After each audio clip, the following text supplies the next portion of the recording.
It began as a whisper beneath the floorboards, a sound too deliberate to be the house settling, too soft to belong to any living thing. Evelyn Hart didn't believe in ghosts. She believed in patterns and proof. The porcelain doll named Clara had belonged to a client who claimed it never stayed where she left it. When Evelyn brought it home, she only wanted to study its craftsmanship. But every morning, its posture changed. One night, she set up 4 cameras. She labeled the files Experiment 3M for the first few hours. The footage was ordinary. But at precisely 2:57, a low creak rippled through the floor. By 3, the doll's head turned, ever so slightly toward the lens. Evelyn wouldn't discover this until the following day, when the footage showed her bedroom door opening on its own. Morning brings disbelief, the kind that hides behind forced laughter. Evelyn replays the footage while Thomas leans over her shoulder, his face unreadable. He jokes about faulty equipment, about lens refraction, but she can hear the tension in his breath. That's not movement, he insists. That's drift. Yet frame by frame, the doll's rotation is undeniable. The sound, barely audible, is a soft grinding. Porcelain over wood. Evelyn's eyes linger on the final frame, the doll staring straight into the camera. Something in its reflection, something behind it, moves. For a moment, she's certain the lens caught another face. Thomas rewinds the footage repeatedly, adjusting color curves, enhancing exposure, trying to prove it's nothing. Evelyn notices the moment when his hands start shaking. The more he enhances, the clearer the sound becomes. Not grinding, but breathing. Slow. Rhythmic. It matches her own recorded breaths. Yet she's motionless on the bed. You see, he whispers, his voice breaking on the word. The audio peaks violently, a spike of static before the feed collapses into silence. For several seconds, the speakers hum with a low frequency that feels almost alive. Evelyn sets the doll back in its chair that evening, facing the opposite wall. Her fingers tremble slightly as she arranges its cracked arms, whispering to herself that she's not afraid. But her eyes flicker toward the camera every few seconds. She doubles the recording angles. Every shadow now has a witness. Before she sleeps, she leaves the lamp burning low, afraid of what total darkness might reveal. In the hum of the camera fan, she hears faint, childlike giggling. She tells herself it's only the house, yet she sleeps facing the wall, never turning toward the doll again. At 3 a.m., the cameras roll again. This time, the footage skips, a single black frame between seconds. When the image returns, Evelyn's bed is empty. The doll sits upright on the quilt, its cracked smile aimed directly at the lens. Somewhere beyond the camera's range, a door creaks shut. In the morning, Evelyn wakes on the floor beside the bed, her palms bruised as if she had been dragged. She never remembers getting up. The file labeled Experiment 3A now ends 5 minutes shorter than before. Thomas insists on a new setup. More angles, infrared coverage, and motion-triggered sensors. Evelyn doesn't protest. She needs proof of what she already feels. The house observing her. The doll now sits sealed inside a glass display box, its gaze fixed outward. Yet every morning, condensation clouds the interior, as if something had breathed within. On the 3rd night, Thomas links the feeds to his work tablet for remote monitoring.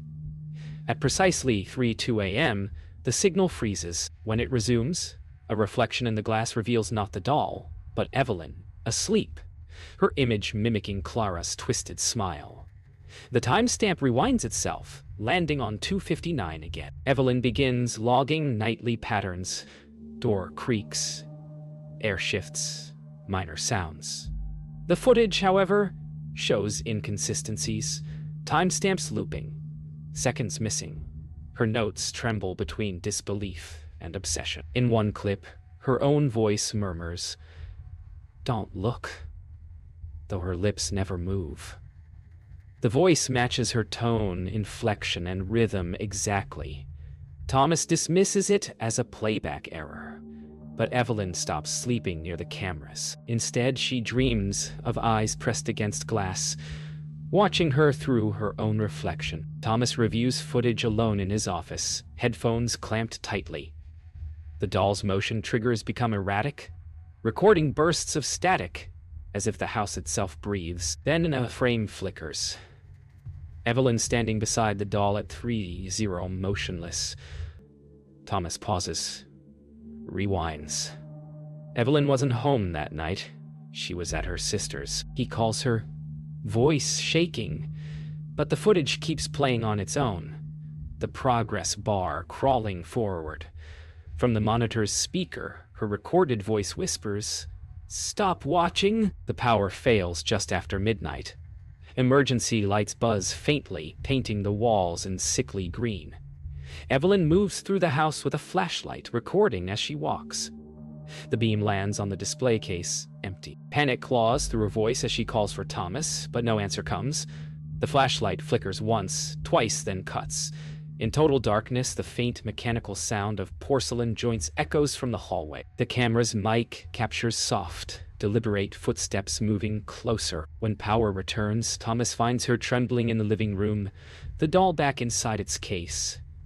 But the glass now spiderwebbed with cracks. The footage from that blackout shows nothing but static, save for one frame.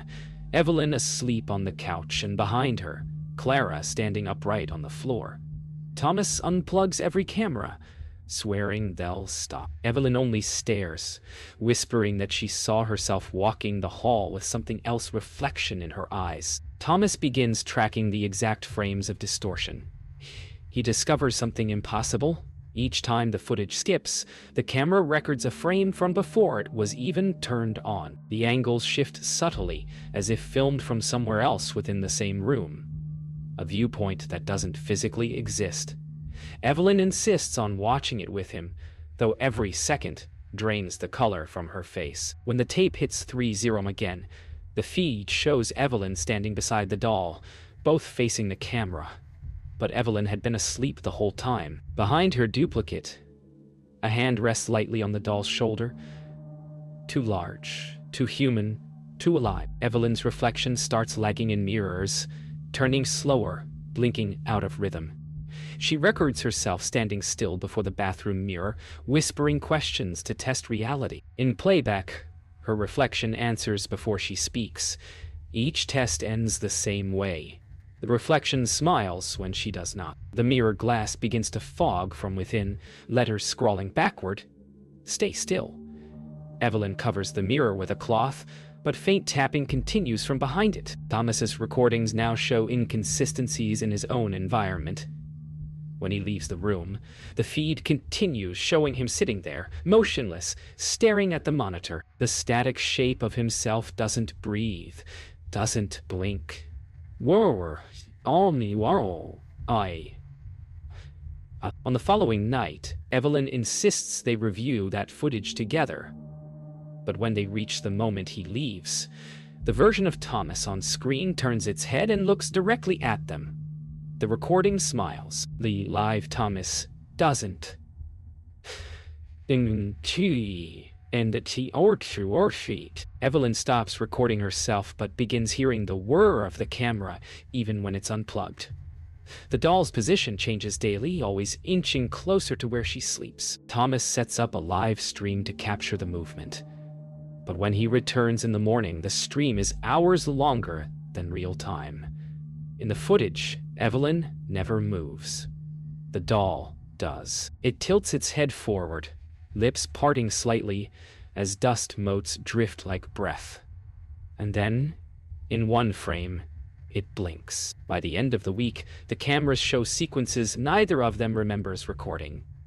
Evelyn stands in the hallway holding the doll, whispering lullabies her mother once sang to her as a child. Thomas insists it isn't her. Her posture, her eyes, the way her head tilts unnaturally forward. When he slows the footage, Evelyn's lips form a single phrase before the audio cuts. "We're almost the same." Afterward, both of them refuse to sleep. The cameras stay on, capturing nothing but silence. and an occasional faint sound like porcelain sliding across wood. By the next night, Evelyn's sleep recordings show bruises forming on her arms, finger-shaped, deliberate. She watches herself toss and turn, clawing at something unseen in the dark. When she rewinds, the footage flickers. For a single frame, Clara stands over her, head bowed as if listening. Thomas urges her to stop, to leave the house, but she won't. The footage isn't just proof anymore. It's a conversation, one she's desperate to finish. When she zooms in, she notices her own reflection in the window behind the doll, and in that reflection, she's awake, staring back. That night, Thomas sets up new motion sensors near the hallway, attaching pressure triggers to the floorboards. The house feels heavier, air dense with anticipation. At 3:0, every sensor lights red at once. The monitors show movement in every room simultaneously, though nothing visible moves. Evelyn rushes toward the sound, but the air in the hallway feels charged, pressing back against her. The display case shatters without warning. When the dust clears, the doll is gone. Evelyn follows faint tapping sounds down the basement stairs, flashlight beam trembling. The footage shakes violently as she descends, dust thick in the air. Each step down feels colder, as if the foundation itself breathes. When she reaches the bottom, she finds the doll sitting on the workbench, surrounded by antique tools. The camera catches a reflection behind her, an exact copy of Evelyn, standing motionless in the shadows. The flashlight dies. A child's whisper hums through the static. Stay still. When Thomas finds her hours later, Evelyn is covered in dust, trembling, muttering that she saw herself smiling. He checks the basement footage. No one else appears in the frame, but the timestamp shows 3 hours missing. Evelyn's hands shake uncontrollably. Splinters of porcelain are lodged in her palms. She insists she tried to move the doll, but it felt warm, almost soft. Thomas doesn't believe her until he checks the workbench. The doll's porcelain fingers are fused to the wood, melted in place. That night, Evelyn dreams she's sitting where the doll once was, her limbs stiff, her eyes glassy. When she wakes, the feeling lingers. A faint pressure at her joints, a hollow weight in her chest. Thomas checks the live feed again, and for the first time, she refuses to look. The footage shows her standing by the window at 3:0, motionless, eyes open, head tilted at the same angle as the doll's had been. The reflection in the glass smiles first. Then, she does. Evelyn stops filming. She claims the cameras see things she no longer wants to remember. Yet Thomas keeps recording, driven by the need to prove what's happening. The house feels colder now, its walls sighing like lung. In the recordings, Evelyn begins to appear twice, once asleep, and once standing at the foot of her bed. When he compares timestamps, the second version breathes in perfect rhythm with the doll. The two shapes, Evelyn and Clara, move almost identically, one heartbeat behind the other. When Thomas finally confronts Evelyn, she speaks in a slow, measured tone he's never heard before. "It's learning," she says. "It doesn't want to be a doll anymore." Her eyes stay locked on the monitor showing Clara's empty chair. He reminds her the doll can't move without external force, but she only laughs. Low and soft, not quite her own. On the next playback, the chair is empty, and the camera angle shows Thomas watching himself from the corner of the room. Evelyn's movements start to synchronize with the flicker of the camera light. Each blink of red lead makes her shoulders twitch. When Thomas cuts the power, she collapses briefly, gasping as though disconnected from something vital. "It's recording us now," she whispers. Not the other way around. In the footage that follows, Evelyn's face remains still for hours, eyes open, unblinking, while the faint sound of porcelain tapping plays from somewhere off camera, steady as a metronome. Thomas leaves for the first time in days, returning with an old priest from town. The man lasts less than 5 minutes in the house before refusing to enter again. He says there's something observing from the other side of the glass. That night, Evelyn locks the cameras in a trunk, yet one continues to record, its battery icon frozen at 3%. When Thomas reviews the footage later, it shows Evelyn sitting in darkness, whispering to the empty display case, "You don't need me anymore." At 3:0, the final recording begins on its own. Evelyn stands facing the window, the doll's cracked shell empty on the floor. Thomas calls her name, but she doesn't move. When she finally turns, her face looks porcelain, eyes glistening like glass. "I told you," she murmurs, voice layered, echoing with another's tone beneath it. The reflection in the window shows Clara, whole, smiling, mimicking every motion perfectly. The feed ends as the camera slowly pans on its own, settling on the empty chair. Thomas doesn't sleep anymore. Every sound in the house feels like breathing. Every shadow flickers as if aware. He's convinced Evelyn is no longer fully herself. Her movements are too measured, too rehearsed. She no longer blinks in rhythm, only when the cameras pulse. Determined to end it, Thomas retrieves a hammer from the basement. It's porcelain, he tells himself. It can break. But when he lifts the doll's shell, it feels warm, almost living. As he hesitates, Evelyn appears behind him, voice steady. "You shouldn't hurt her. She's still me." He smashes the first fragment, porcelain shattering with a cry like a human gasp. Evelyn's knees buckle as if struck. "You're hurting her," she screams, rushing forward. Thomas stumbles back, but when he looks again, the fragments have reassembled into a face, Evelyn's own. It lies among the dust, smiling faintly. The camera feed, still active, captures him shaking uncontrollably, shouting her name, as the reflection of the doll in the broken mirror slowly turns its head toward him. Thomas flees upstairs, dragging Evelyn with him, but her skin feels cool, smooth, no pulse. He locks the basement door, panting, staring at her hands, where faint seams trace her wrists like cracks. Evelyn whispers, "She's showing me how not to break." When Thomas shines his flashlight into her eyes, they reflect pure white, catching no color. She doesn't flinch at the brightness. Then softly her voice shifts, 2 tones, one human, one hollow. "You should stay to sleep." The power surges. Every camera in the house switches on at once, blinking red. Feeds show multiple versions of Evelyn moving through different rooms simultaneously, each identical, each in perfect sync. Thomas screams, smashing monitors, but new ones flicker alive on their own. On every screen, Evelyn and Clara turn to look at him together. In that moment, the feeds merge into one image. Evelyn holding the doll, both whispering the same word, "Stay." In the final footage recovered, Thomas approaches Evelyn one last time. She stands in the living room, motionless, as porcelain flakes fall from her skin like snow. He whispers her name, reaching out. She blinks once, slowly, mechanically, and her jaw unhinges with a brittle crack. From within, a soft voice echoes, "Now we're both still."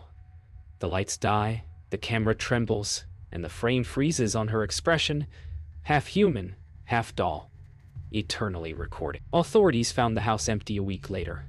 Every camera was still recording, hundreds of hours of static intercut with soft breathing. The timestamps had all reset to 3:0. Investigators described the footage as looping fragments, yet one sequence played differently each time. It showed Evelyn sitting in a chair across from the window, smiling faintly. Her reflection did not match. On some playbacks it blinked. On others it turned its head first. The porcelain fragments found on the floor contained traces of human skin, as though something had tried to grow underneath. Thomas's body was never found, but his voice exists within the final recovered audio. It repeats Evelyn's name in a whisper that grows fainter with each cycle. until the sound becomes a mechanical hum matching the doll's movements from earlier footage. Digital forensics confirm no external editing. Every anomaly originated from the recording itself. The surviving files now show new folders being created automatically, each labeled "Still." Every folder contains a single image of Evelyn. Identical, except her pupils change direction each time the file is opened. Evelyn's house was condemned soon after, though neighbors swear the upstairs window still glows faintly at 3 a.m. Those who pass by report a rhythmic clicking sound, like a camera shutter, echoing through the trees. The footage recovered from that night continues to replicate itself across devices. Viewers claim that when they reach the end, they see their own reflections blink on screen. Just once, before the image resets. The file cannot be deleted. It simply renames itself. Clara recording still. Months later, an anonymous clip surfaces online. It shows a new family moving into the house. Laughter, boxes, the promise of a fresh start. But at the 30-second mark, the camera pans across the living room where a child's doll sits waiting on the mantel. Its face is half porcelain, half human. When the mother bends down to pick it up, the camera shakes violently and cuts to black. In the background, a voice, faint and layered, whispers, "Stay still." The recovered tape ends with static that slowly clarifies into an image. The empty chair in Evelyn's room. The timestamp reads 3:0. Then, from beyond the frame, soft footsteps approach. The camera tilts upward, on its own, focusing on the mirror. In it, Evelyn stands perfectly still, smiling. Her voice overlays the audio, smooth, distant, and final. If you're watching this, you already let her in. The feed freezes. The reflection blinks once more before the screen goes dark forever.